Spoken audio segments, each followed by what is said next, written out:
Hello world, today I'm going to show you how to solve a differential equation of a higher order in the case that the function to the right side of the equation is either a sine ax plus b or a cos ax plus b function. To do so, we must first find the complementary function, that is the yc of the differential equation of the higher order. To find yc, we must first find the roots of the equation. Here we have a question. D square y upon dx square plus 6y is equals to sine 4x. Now notice that the right side of the equation has a sine 4x. That is the case we are discussing right now. So we must find the complementary function, that is the yc of this equation. So we will liberate the left side of the equation with the y terms. First, we will declare that d upon dx is replaced with an identity lambda. So the equation becomes lambda square y plus 6y is equals to sine 4x. Now to find the auxiliary equation, we will liberate the left side of the equation with the y term. We will first equate it with 0. Take y common and then divide both sides of the equation with the y. The equation becomes lambda square plus 6 is equals to 0. We will find the roots of this equation. To find roots, this equation becomes the auxiliary equation. Lambda square plus 6 is equals to 0. We will take 6 on the other side of the equation, it becomes minus 6. We take its root to eliminate the roots, the square sign over here, that is lambda square becomes lambda.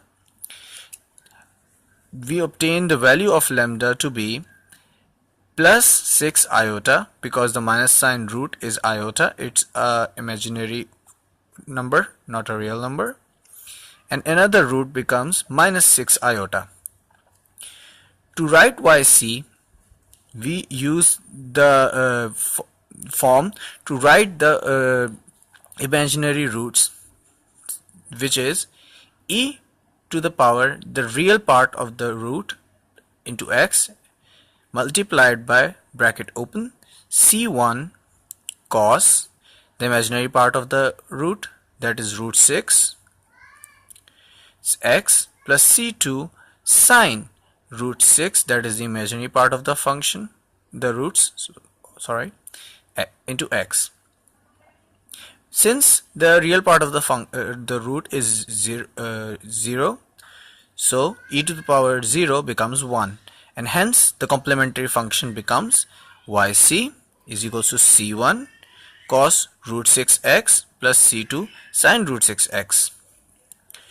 To find the particular integral, that is the yp of this particular question, we will use the following method.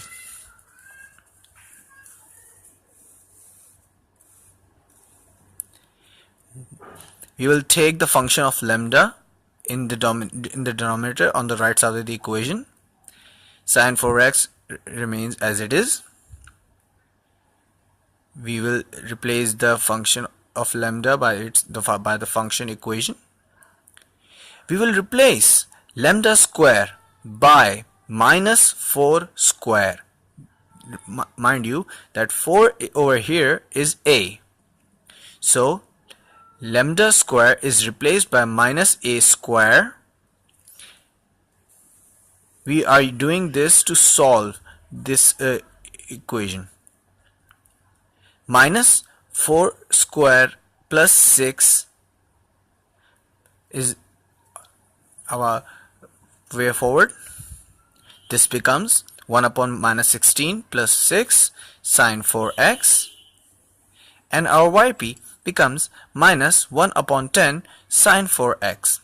Now since the denominator is not becoming a 0, we will not be derivating it.